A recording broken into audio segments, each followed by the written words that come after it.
할렐루야. 할렐루야. 오늘 우리를 사랑하시는 하나님께서 이 시간 가운데 함께 하실 줄 믿습니다. 옆에 계신 분들과 이렇게 인사하겠습니다. 어느새 10월입니다. 어느새 10월입니다. 한 번 더 인사하실 때 10월에도 말씀으로 승리하십시오. 고백하겠습니다. 10월에도 말씀으로 승리하십시오. 여러분, 성경을 보면 예수님을 만난 이후에 그 삶이 변화된 여러 사람들이 있지 않습니까? 사도 바울은 말할 것도 없고요. 베드로만 생각해 보아도 그렇게 다혈질이고 뒤돌아서면 실수에 또 실수를 연발하던 베드로가, 그렇죠? 3년 반 동안 예수님을 쫓아다니면서 어쩌면 그 3년 반의 제자 훈련으로도 충분치 않았는지 그동안에도 계속해서 넘어지고 실패하고 실수하던 베드로였던 것 같은데, 부활하신 예수님을 만나고 그 예수님의 그 승천을 목격했던 베드로가 완전히 다른 삶으로, 그렇죠?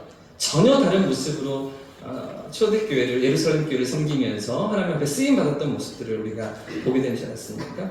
그 중에서도 예수님을 따르던 베드로에게 있어서 가장 치명적인 실수가 무엇이었습니까? 베드로에게 여러 연약함이 있고 실수들이 있었지만 가장 치명적인 베드로의 실수가 있다면 그것이 무엇이었을까요? 그죠? 예수님을 모른다고 3번이나 부인했던 그 장면 아니겠습니까? 내가 죽을지언정 주님을 부인하지 않겠습니다. 그래 놓고서는 돌이킬 수 없는 그런 예수님을 배반하고 부인했던 그런 베드로 아니었겠습니까? 그렇게 주님을 부인하고 또 도망칠 것을 예수님 다 아시면서도 그렇게 배반할 베드로인 것을 이미 다 아시면서도 우리 주님 이런 베드로에게 뭐라고 말씀하십니까? 그 마지막 유월절 만찬을 나누시면서 예수님 누가복음 22장에 보시면 이렇게 말씀하시는데요. 시몬아 시몬아, 보라 사탄이 너희를 밀가부르듯 하려고 요구하였으나 그러나 내가 너희를 위하여 내 믿음 떨어지지 않기를 기도하였노니 너는 돌이킨 후에 내 형제를 붙게 하라. 이렇게 사명을 주시는 거예요. 너는 돌이킨 후에 내 형제를 붙게 하라. 이런 당부를 예수님께서 주셨던 것이죠. 그래서 베드로가 이 갈릴리에서 부활하신 예수님을 다시 만나게 되고요. 그리고 예루살렘 교회의 수장으로, 리더로서 그 교회를 이끌어가며 성도들을 섬기는데 어떻게 교회와 성도를 섬기냐면 자신이 넘어졌던 실수와 연약함들을 다 인정하면서 섬기는 것이죠. 자신도 그렇게 연약한 존재라는 것을, 깨지기 쉬운 존재라는 것을 알면서 그러면서 성도들의 연약함들을 다 품어주는 그런 사도로서의 역할을 감당했던 것입니다. 그 중에서도 이런 베드로가 네로 황제의 핍박으로 여러 지역에 흩어져 있던 성도들을 위로하면서 격려하기 위해 썼던 편지가 있습니다. 베드로 전서와 베드로 후서인데요. 이 베드로 전서 1장에 보시면 베드로가 이렇게 흩어져 있던 성도들에게 권면하는 대목이 있습니다. 그러므로 형제들아 더욱 힘써 너희의 부르심과 택하심을 굳게 하라. 어디서 많이 보았던 대목 아니겠습니까?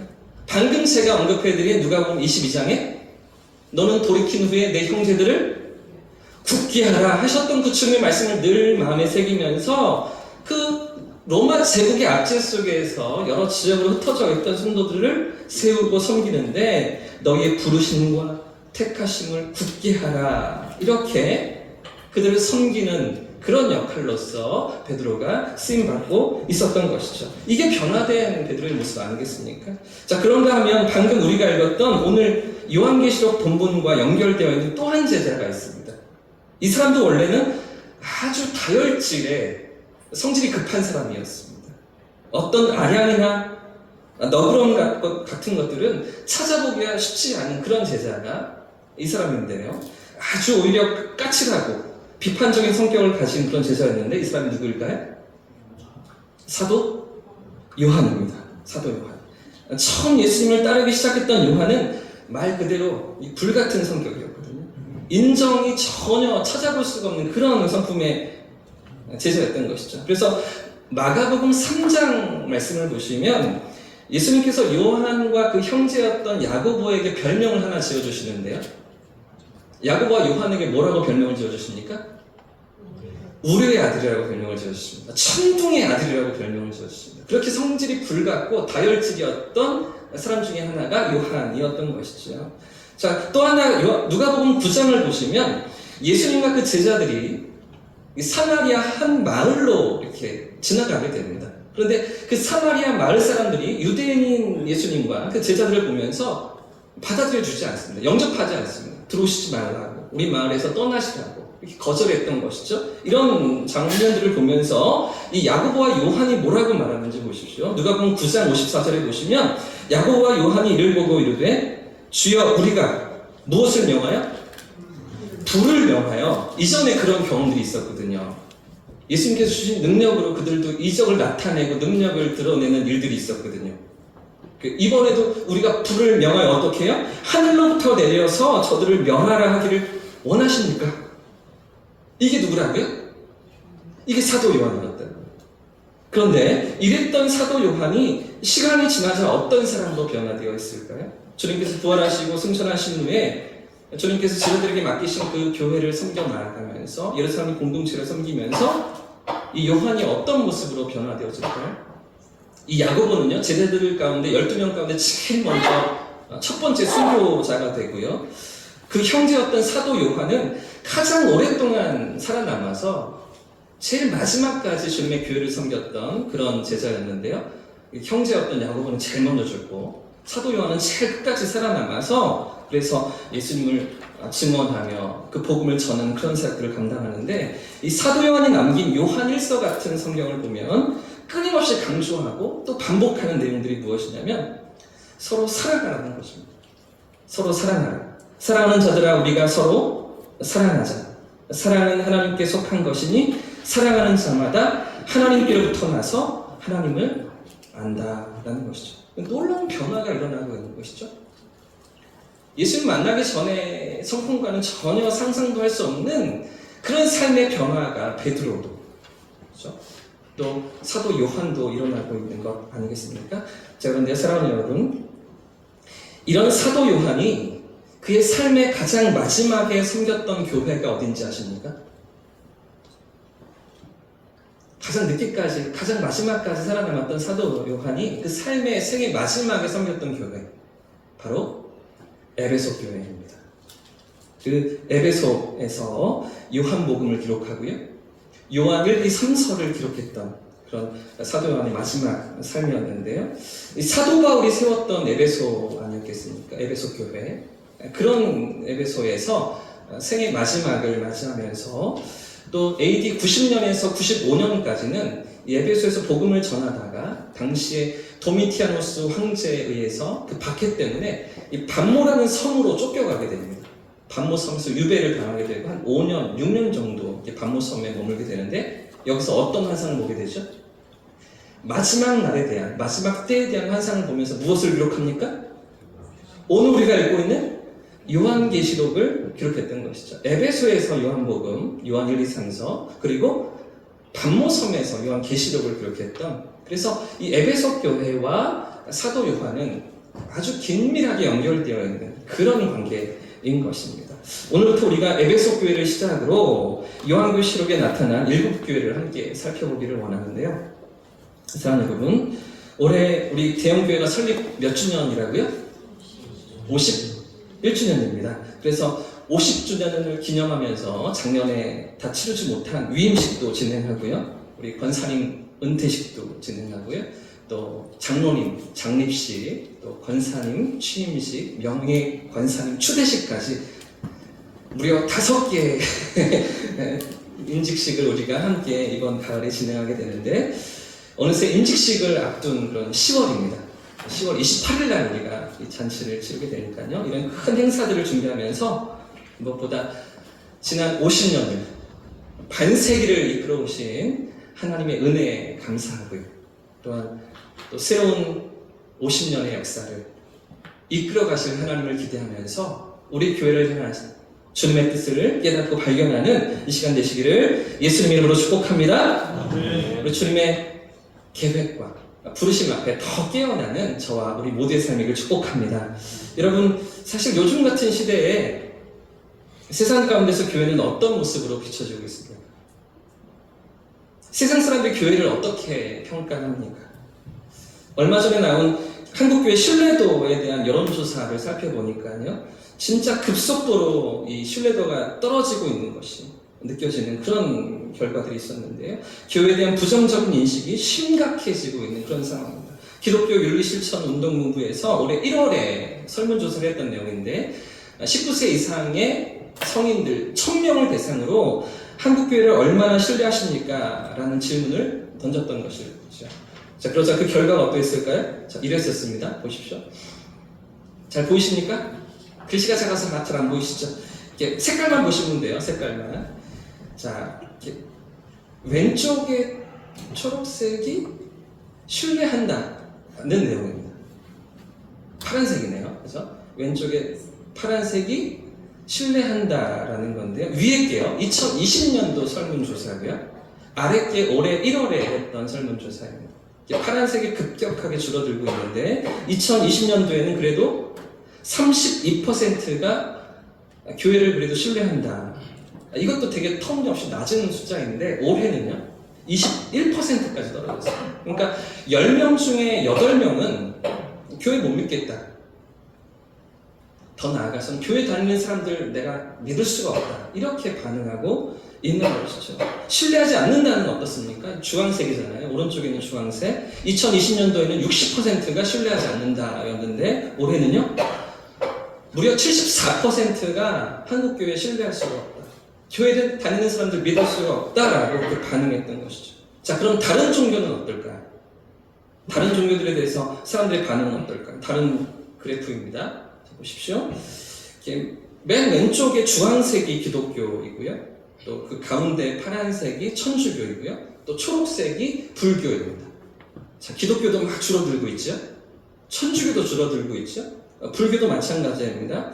뭐 천주교 불교 할 거 없이 다 국민들의 신뢰를 얻지 못하는 그런 상황 가운데 있는 것인데요. 문제는 이 끝에 있는 회색 부분입니다.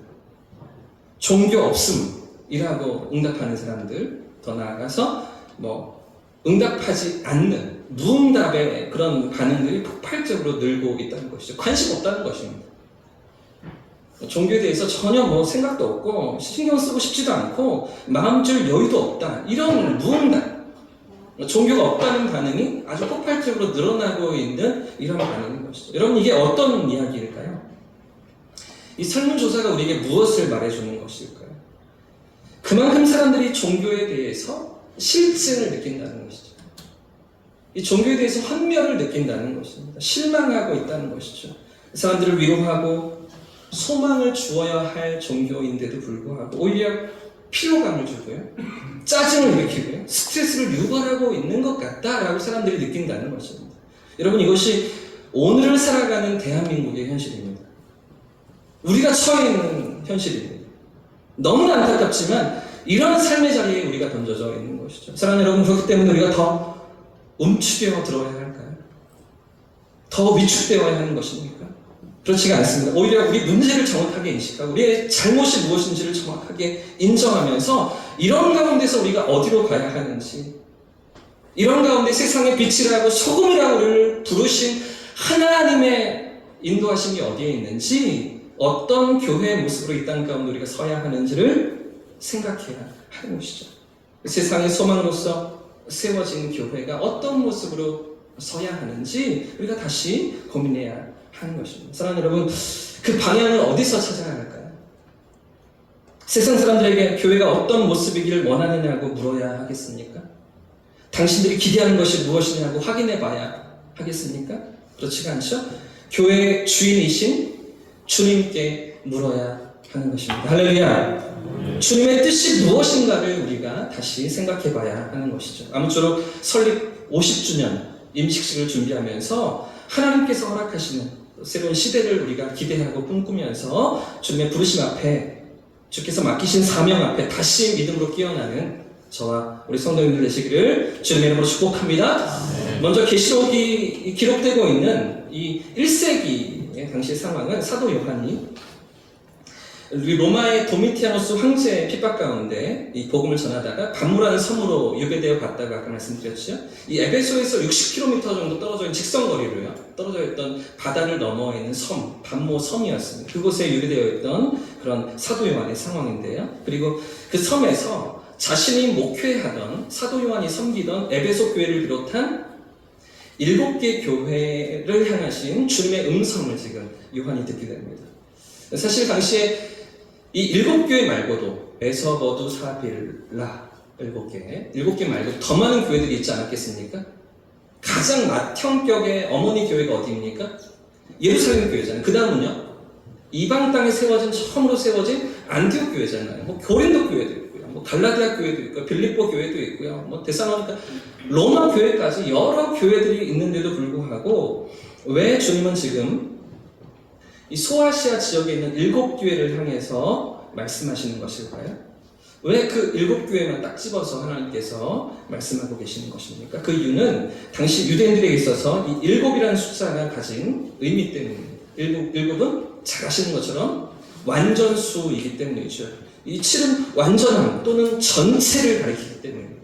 그러니까 7교회를 향해서 말씀하시지만 사실은 이 7교회만 아니라 당시의 모든 주님의 교회, 당시 세워졌던 모든 교회들을 향해서 주님 말씀하고 계신다는 것입니다. 더 나아가서 당시 2000년 전에 세워진 초대교회만 아니라 오늘 이 땅을 살아가는 주님의 교회들을 향해서. 사랑하는 여러분, 교회가 무엇입니까? 교회가 이 건물이죠? 우리가 들어와 있는 이 건물 안에 교회가 있죠? 그렇지가 않죠. 우리 자신이 교회이잖아요. 우리를 교회로 주님이 삼으셨잖아요. 성령께서 우리 안에 들어와 내주하시면서 우리를 교회라고 부르시잖아요. 그 교회로서 삼으신 우리에게 오늘도 이 말씀을 통해 찾아오시는 것이죠. 뿐만 아니라 당시 7교회의 위치를 보시면서 좀 하나 더 보십시오. 지도가 있는데 7교회가 이렇게 둥글게 탐원형으로 되어 있음을 우리가 보게 됩니다.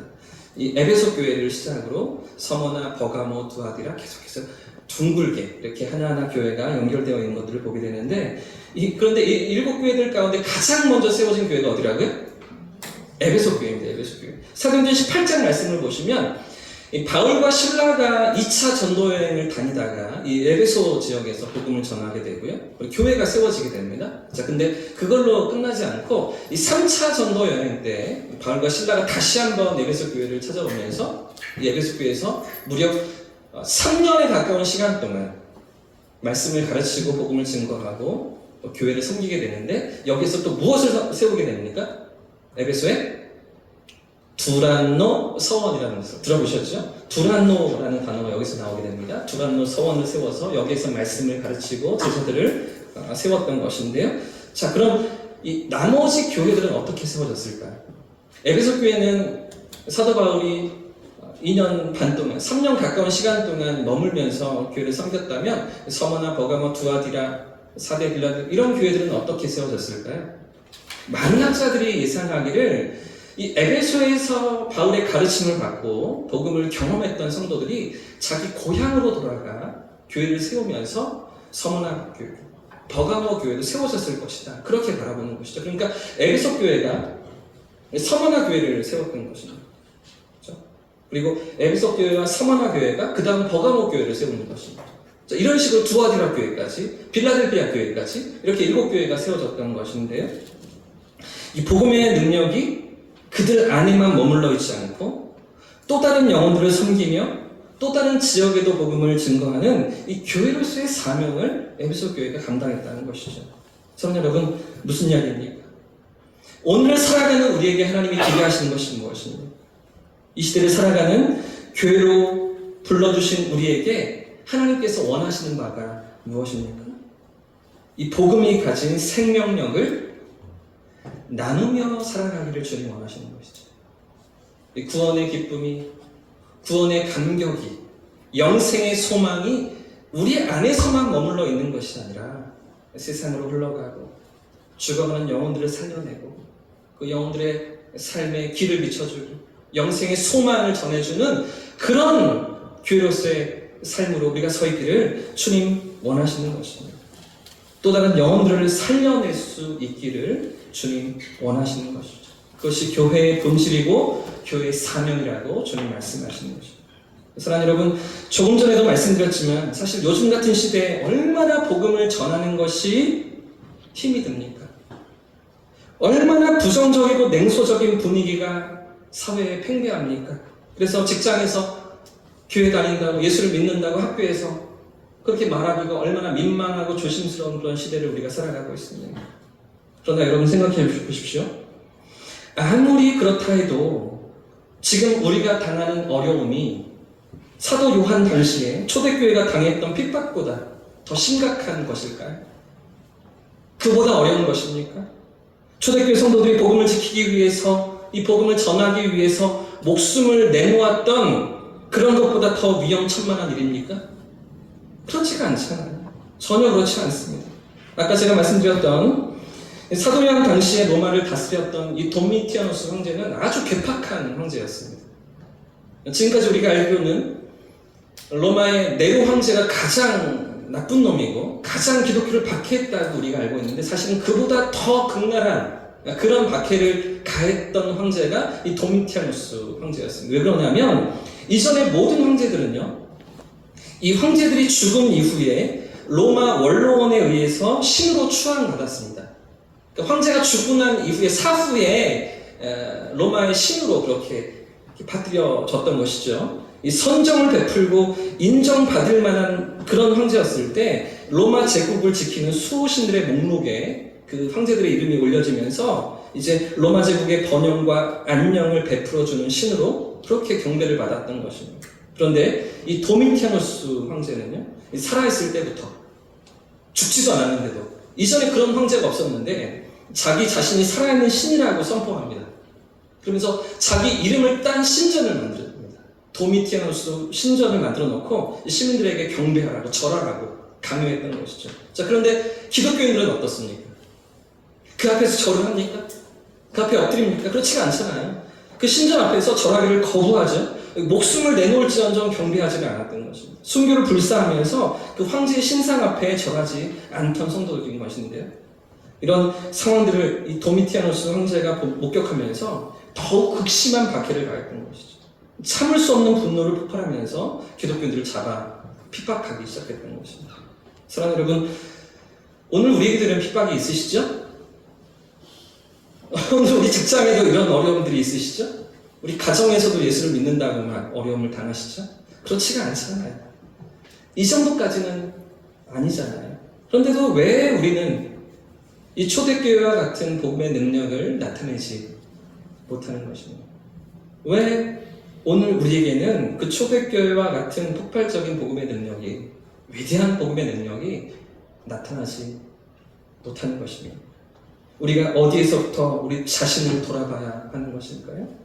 어디에서부터 우리의 문제를 점검해 봐야 하는 것입니까? 여러 가지 문제들이 있겠지만 오늘 말씀이 우리에게 가르쳐주는 두 가지가 있습니다. 두 가지.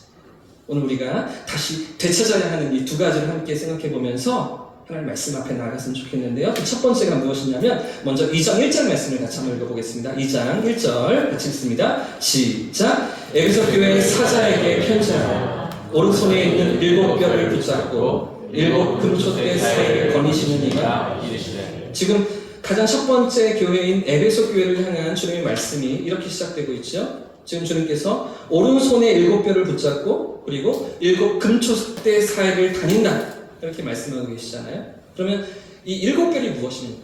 주님의 손에 붙들린 7뼈, 그리고 7 금초대 사이를 다니시는데 7 금초대는 무엇입니까? 제가 예전에 이 부분을 가지고 성경 공부를 인도했었는데요. 똑같은 질문을 했었습니다. 7뼈는 무엇입니까? 7 금초대는 무엇입니까? 이렇게 제가 여쭤봤는데, 근데 한 집사님이 이렇게 대답을 하시는 거죠. 기도인 것 같아. 기도 아니냐? 이렇게 대답을 하시는 거예요. 그래서 제가 다시 물었습니다. 왜 그렇게 생각하십니까? 다시 여쭤봤더니 이 금초대라는 표현 때문에 그렇다는 거죠. 구약의 촛대가 어디에 들어가 있습니까? 성막 안에 들어가 있잖아요. 성막에 제사와 관련된 금초대였기 때문에, 그러니 신약시대의 기도가 아니겠는가? 뭐 이런 생각을 했다는 것입니다. 여러분 어떠십니까? 금초대가 기도일까요? 지금 주님이 오른손으로 붙잡고 계시는 7뼈는 무엇이고요? 7 금초대는 또 무엇일까요? 자, 20절 말씀에 정확하게 가르쳐주고 계십니다. 20절 같이 읽어보겠습니다. 시작. 내가 온 것은 내 오른손의 7뼈의 비밀과 또 7 금초대라. 7뼈는 7교회의 사자요, 7 촛대는 7 금초대가 뭐라고요? 교회라고 말씀합니다. 소아시아 그 7교회, 그죠? 에베소 교회부터 빌라델피아 교회까지 7교회, 그죠? 누가 교회를 붙드시는가를 말씀하고 계시는 겁니다. 교회를 누가 통치하시고 다스리시는가를 말씀하시는 거예요. 일곱 금촉대. 일곱 별은 무엇입니까? 일곱 교회 사자를 얘기하는, 일곱 교회를 목회하고 있던 그 목회자들을 가리키는 것입니다. 그러니까 일곱 별을 붙잡고 계신다. 일곱 사자를 붙들고 계신다. 목회자를 주님이 붙들고 계신다. 이 주님이 그 목회자를 붙드시고 그 교회를 다스리신다라고 말씀하시는 것이죠. 우리 주님이 그 교회를 친히 다스리시며 이끌어 가신다고 말씀하시는 것입니다.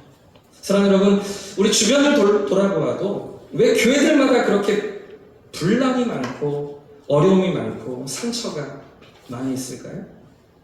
왜 은혜로 충만하고 사랑이 가득한 그런 공동체여야 할 교회가 왜 이렇게 문제가 많고 다툼이 많은 것입니까? 무엇 때문에 그렇습니까? 상당히 많은 경우에 이 주도권 때문에 그렇습니다.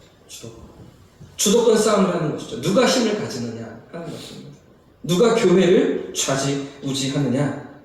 저는 우리 교회 부임해서 벌써 1년이 다 되어 가는데 이런 주도권 다툼이 없어서 얼마나 감사한지요. 다른 교회를 보면 이 장로님들 간에도 세력 다툼이 있는 거죠. 그리고 안수 집사님들이 또 젊은 집사님들이 어느 줄에 쓰느냐에 따라서 이게 막 분위기가 달라지는 것입니다. 뭐 내가 더 힘이 세네, 내가 더 영향력이 있네, 내가 더 인정을 받네, 이런 이야기들을 하면서 교회 안에 분란을 일으키지 않습니까? 그 중에 또 하나, 이 주도권 싸움이 가장 여실히 드러나는 곳이 어딘지 아십니까? 교회에 있어서 가장 치열한 주도권 다툼이 나타나는 곳 어디일까요? 그죠? 네, 거기에요, 거기. 어디라고요? 주방이죠. 식당을 누가 운영하느냐, 어떤 권사님이 이렇게 주도권을 잡느냐, 이렇게. 그죠? 그에 따라서 막 이렇게 분위기가 달라지기도 하고, 저렇게 달라지기도 하고, 그죠? 이것 때문에 누가 식당의 운영의 장이 되느냐, 이것 때문에 치고받고 치열한 싸움이 일어나는 거죠. 근데 우리 장로님들은, 우리 식당 얼마나 평화롭습니까? 사랑하는 여러분, 제가 지금 무슨 이야기를 하고 있습니까? 교회의 주인이 누구십니까? 누가 일곱 별을 손에 붙들고 계십니까? 누가 일곱 금촉대 사이를 다니십니까? 우리 주님이시죠? 할렐루야! 네. 우리 주님이 우리 교회의 주인이신 줄 믿습니다. 네. 우리 주님께서 오늘도 우리 교회를 다스리시는 것이죠. 제 가운데 죽었던 인생들을 자기 핏값으로 사신 분도 우리 주님이십니다. 그런 은혜로 이 땅에 교회를 세우신 분도 우리 주님이십니다. 지나간 50년의 역사를 이끌어 오신 분도 우리 주님이십니다. 뿐만 아니라 우리가 나아가야 할 새로운 50년의 미래도 인도하실 분이 우리 주님이신 줄 믿습니다. 아멘. 그렇기 때문에 오늘도 우리 교회의 주인이 누구십니까? 누가 우리 교회를 이끌어 가십니까? 우리 주님이시죠? 그래서 제가 예배를 마칠 때마다 꼭 놓치지 않고 반드시 기억하려고 하는 한 가지가 있습니다. 예배를 마치면서 축도할 때마다 꼭 이 부분을 제가 언급하고 놓치지 않으려고 하는 부분이 있는데요. 이제는 우리 주 예수 그리스도의 은혜와 이렇게 해도 되는데, 이제는 교회의 머리가 되신 우리 주 예수 그리스도의 은혜와 라고 매 주일마다 저는 외치고 고백하고 하나님 앞에 기도합니다. 우리 교회의 머리가 누구라고요? 우리 주님이신 것이죠. 우리 교회의 주인이 누구신가를 잊지 않으려 한다는 것입니다. 사랑하는 여러분은 우리 교회의 머리가 우리 주님 되심을 붙들고 계십니까? 우리 주님께서 오늘도 우리 교회를 통해 일하고 계심을 확신하십니까? 오늘날 교회가 세상으로부터 그렇게 비난을 받고 너무나 많은 지탄을 받고 너무나 많은 실수와 연약함들이 세상 가운데 드러났지만, 그럼에도 불구하고 세상의 유일한 소망으로 세우신 공동체가 교회라는 것, 오늘도 주님이 쓰시는 도구가 교회라는 것, 여러분 확신하고 계십니까? 세상 어디에서도 찾을 수 없는 유일한 구원의 길이 이 교회를 통해서 하나님이 허락하신 것이죠. 당신의 피로 값주고 사신 이 교회를 붙드시며 이 교회를 통해서 일하시는 것입니다. 주님은 오늘도 우리 교회를 통해 일하시는 줄 믿습니다. 우리 교회를 사용하시는 줄 믿습니다. 이런 교회로 우리가 부르심을 받았음을 기억하면서, 확신하면서 주님의 몸된 교회로서의 자리에 내가 서 있음을 잊지 않는, 놓치지 않는 저와 성도님들의 삶이기를 주님의 이름으로 축복합니다. 지금 요한계시록이 말하고 있는 첫 번째는요, 교회를 붙드시는 분이 누구신가 하는 것입니다. 주님이 친히 교회를 붙드시면서 인도하신다고 말씀하시는 것이죠. 그런가 하면 두 번째는요, 4절과 5절 말씀이 가르쳐주고 있는데요, 4절과 5절을 함께 읽어보겠습니다. 시작. 그러나 너를 것이나니 너의 처음 사랑을 버렸느니라. 그러므로 처음 회개를 가지라. 만일 그리하지 아니하고 회개치 아니하면 내가 내게 임하여 내 촛대를. 지금 두 번째 주께서 말씀하시는 오늘날 교회가 되찾아야 할 것이 무엇입니까? 바로 사랑입니다. 사랑. 이 본문의 에베소 교회도 이 사랑을 잃어버렸던 것인데요. 사실 에베소 교회는 모든 면에서 훌륭한 교회였습니다. 모교로서 다른 6개의 교회가 세워지는데 헌신했고 쓰임받았던 그런 놀라운 사역과 섬김을 감당했던 교회 아니겠습니까? 2절과 3절 말씀에도 보시면 여러 핍박과 어려움에도 불구하고 주님께서 칭찬하시는 행위가 있고요, 수고가 있고요, 또 인내가 있는 그런 교회가 바로 에베소 교회였습니다. 삶의 열매들이 있는 교회였습니다. 그 여러 핍박들 가운데 로마 제국이 10대 박해가 있거든요. 10번의 강력했던 박해 속에서 수많은 성도들이 순교의 제물이 되고, 그죠? 고난 가운데, 괴로움 가운데 던져져 있던 것인데, 그런 가운데서도 주님께서 칭찬하시고 인정하시는 그런 삶의 열매들이 그들 가운데 있었다는 것이죠. 진리를 지키기 위해서 모든 불이익과 손해를 불사했던 그런 교회였습니다. 거짓과 타협하지 않았던 그런 모범적인 교회가 에베소 교회였던 것이죠. 자, 그런데도 불구하고 이런 에베소 교회를 향해서 주님의 준엄한 어떤 경고의 말씀이 지금 주어지고 있습니까? 무엇 때문에 이런 모범적이고 훌륭해 보이는 에베소 교회인데도 그들이 책망을 받으면서 돌이켜야 한다고 주님이 말씀하고 계시는 것입니까? 그들이 무엇을 잃어버렸다고요? 주님과의 첫사랑을 잃어버린 것이죠. 다른 말로 말하면 그들이 처음만큼 주님을 사랑하지 않았다는 거죠. 처음 주님을 뜨겁게 사랑하던 그만큼 더 이상 사랑하지 않았다는 것이죠. 그럼 왜 에베소 교회가 첫사랑을 잃어버렸을까요? 왜 그들이 처음만큼 주님을 사랑하지 않았던 것입니까? 아마 이 두 가지 이유 때문이라고 저는 생각이 들었는데요. 첫 번째는 이 로마 제국의 심각한 박해 속에서 이렇게 굴복하고 넘어지고 배교하는 성도들이 있었기 때문입니다. 실제로 디모데후서 1장 15절 말씀을 보시면 이 사도 바울이 에베소에서 목회를 하고 있던 디모데에게 이 마지막 편지를 보내면서 그 모든 박해로 인해서 신앙을 저버리고 믿음에서 떠난 부겔로와 헤모게네라는 사람의 이름을 언급하는 대목이 있습니다. 그런 심각한 핍박 가운데 신앙의 길을 떠난, 그죠? 그 믿음에서 떠난 그런 성도들이 있었던 것이죠. 그만큼 극심한 박해 속에서 주님을 향한 첫사랑이 식어가고 무뎌지고 있던 그런 교회의 모습이었다는 것입니다. 그런가 하면 두 번째는요, 에베소 교회 안에 있던 또 다른 심각한 문제가 하나 더 있는데 그것은 영지주의와 같은 이단들이 침투해 들어오는 일이었습니다. 영지주의. 영적인 것은 아주 거룩하고 선한 것이고 물질적인 것들은, 육체적인 것들은 악하고 쓸모없는 것들이다. 이렇게 이분화시키면서 이런 것들이 성도들의 삶을 문란하게 만들고, 그렇죠? 방탕하게 만들고, 이런 가르침들을 제거하고 이런 잘못된 가르침들을 몰아내는 이런 치열한 싸움을 이어가면서 복음의 그 순수성을 지켜 나아가는데, 그런데 그런 가운데서 이 첫사랑의 감격이 식어지고 있는 거죠. 왜냐하면 냉철해야 됐기 때문입니다. 아주 냉정해야 됐기 때문이죠. 뭐가 분명한 진리인지, 뭐가 하나님 말씀인지, 뭐가 복음인지를 가려내기 위해서 잘못된 것들을 잘라내고 또 끊어내는데 그들의 삶이 서 있었기 때문에 그런 가운데서 은혜가 사라지고 첫사랑의 감격이 식어지며 그들 안에 있던 모든 그 감격들이 무너져가고 있던 것이죠. 생각해 보십시오. 충분히 이해할 만하지 않습니까? 그래도 그 어렵고 힘든 상황 가운데 그래도 애쓰고 노력하는 그런 공동체 아니겠습니까? 그런데도 왜 이렇게 주님은 책망하고 계십니까? 심지어는 4절 말씀에 촛대를 옮기겠다. 너희가 회개하고 돌이키지 않으면 촛대를 옮기겠다고. 이렇게까지 경고하시면서 이 촛대를 옮기신다는 말씀은 교회를 더 이상 교회되게 안 하신다는 것이잖아요.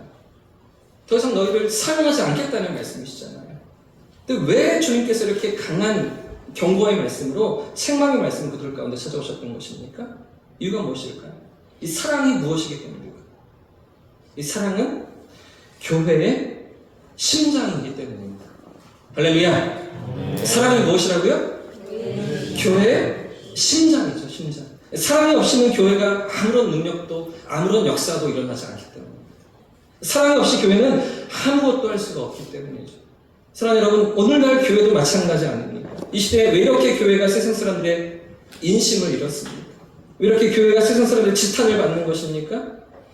교회가 세상과 구별되는 이 사랑을 잃어버렸기 때문이죠. 첫사랑의 감격이, 구원의 기쁨이, 은혜의 샘물이 우리 안에서 말라버렸기 때문인 거죠. 물론 교회도 불완전합니다. 여전히 연약하고 실수가 많은 죄인들이 모여있는 공동체가 교회이죠. 그러나 교회의 머리이신 주님께서 우리를 교회로 삼으시고 우리를 교회로 세우시면서 우리에게 기대하시는 바가 무엇입니까? 우리가 받은 그 사랑을, 주님이 나타내신 그 사랑을 나누며 흘려보내는 것입니다.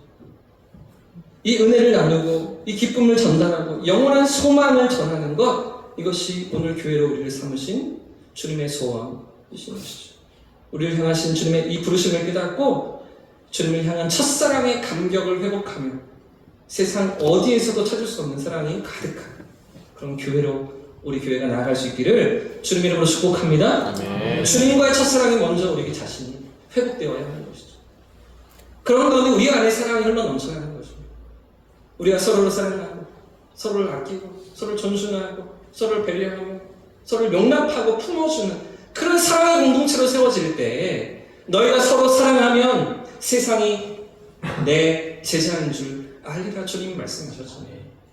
그런 세상 가운데 이 사랑을 드러내는 그런 공동체로 우리가 세워져 가야 하는 것이죠. 오늘 말씀을 시작하면서 언급한 사도 요한은요, AD 60년경에 이 디모데의 요청을 받아서 에베소에 와서 에베소 교회를 섬기게 됩니다.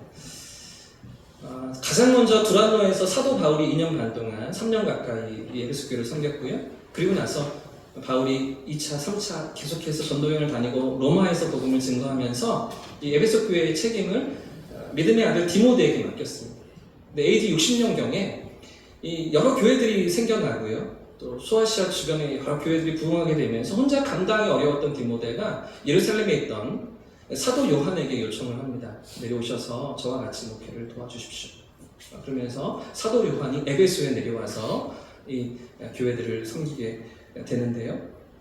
함께 에베소 교회를 섬기다가 그러다 AD 64년경에 이 복음을 전하던 디모데가 네로 황제의 핍박 가운데 순교를 당하게 됩니다. 젊었던 디모데가 먼저 순교를 당했던 것이죠. 그리고 그 뒤를 이어서 사도 요한이 마지막까지 에베소 교회를 전적으로 감당했던 것인데요. 사진이 몇 장인데 제가 못 봤었네요. 예, 사진 지금 볼 수 있을까요? 지금도 에베소에 가시면 저게 사도 요한 순교 기념교회입니다. 여기에 사도 요한의 무덤이 있거든요. 에베소에 있는 그런 기념교회 터인데 하나 더 넘겨주십시오. 예, 그 박해문이라고 불려지는 사도 요한 기념교회로 올라가는 그 언덕에 세워져 있는 문인데요. 제가 찍은 사진입니다. 가봤다고 자랑하고 있습니다. 그 입구를 들어서면 저렇게 이렇게 예배당 터가 있는데요. 저 앞쪽에 이제 사도 요한의 무덤이 있습니다. 하나 더 넘겨주십시오. 이렇게 되어 있는 사도 요한의 시신이 안치되었다고 하는 그런 터가 하나 더 넘겨주시면 이렇게 보시면 글자가 보이시는지 모르겠는데 성 요한의 무덤이다 라고 이렇게 적혀져 있습니다. 이런 사도 요한의 순교 기념교회가 여기 에베소에 있고요. 또 하나가 더 있는데요. 여기는 이제 사도 요한이 마지막까지 섬겼다고 이렇게 학자들이 추정하는 사도 요한 기념교회입니다. 아까는 순교 기념교회고요. 여기 사도 요한 기념교회. 사도 요한이 섬겼다고 보여주는 그 터가 이렇게 남아있는 그런 장면인데요. 여기는 제가 못 가봤습니다. 여기 있는지 몰랐습니다. 기념교회만 있는 줄 알고 저기만 단 줄 알고 다 보고 제가 내려왔는데 가보니까 또 나중에 다녀와서 보니까 이런 또 순교 기념교회만 아니라 또 생전에 사도 요한이 사역했던 그런 터도 이렇게 유적이 남아있는, 사실 여기가 더 의미가 있는데 여길 가봤어야 했는데 여기는 제가 가보지 못하고 인터넷으로 찾은 사진입니다. 아무튼 이 사도 요한이 이 에베소에서 마지막 삶의 마무리를 하면서 에베소 교회 성도들을 섬기고 말씀을 전했던 그런 삶이었는데, 이 에베소 성도들에게 항상 전했던 메시지가 있었다고 합니다. 사도 요한이 늘 성도들에게 나누었던 메시지, AD 90년부터 95년까지 반모섬에 유배가 되고요, 96년에 다시 네르바 황제 때 이 사도 요한이 유배가 풀려나면서 에베소로 돌아오게 되거든요. 나이가 많이 들어서 노구가 되었던 그런 사도 요한이 이 제자들의 부축을 받으면서 설교단에 올라오게 되고요. 그냥 서서 이렇게 제단에서 말씀을 전할 수가 없고 의자에 앉아서 말씀을 전하였는데, 그때마다 에베소 성도들은 선생님, 오늘 우리에게 새로운 말씀을 들려주십시오, 이렇게 요한에게 요청했다는 것이죠. 그런데도 이 백발의 노구가 된 요한은 이 두 손을 들면서 이렇게 말했다고 합니다. 소자들아, 서로 사랑하라, 이렇게 말했다는 것이죠.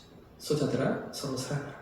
이렇게 답답했던 제자들이 왜 선생님 맨날 똑같은 말만 하십니까? 왜 똑같은 말만 계속 하십니까? 라고 이유를 물었는데, 그때 사도 요한이 뭐라고 대답을 했을까요? 이렇게 대답을 했다고 합니다. 이것이 주님의 명령입니다. 이렇게 대답했다는 것이죠.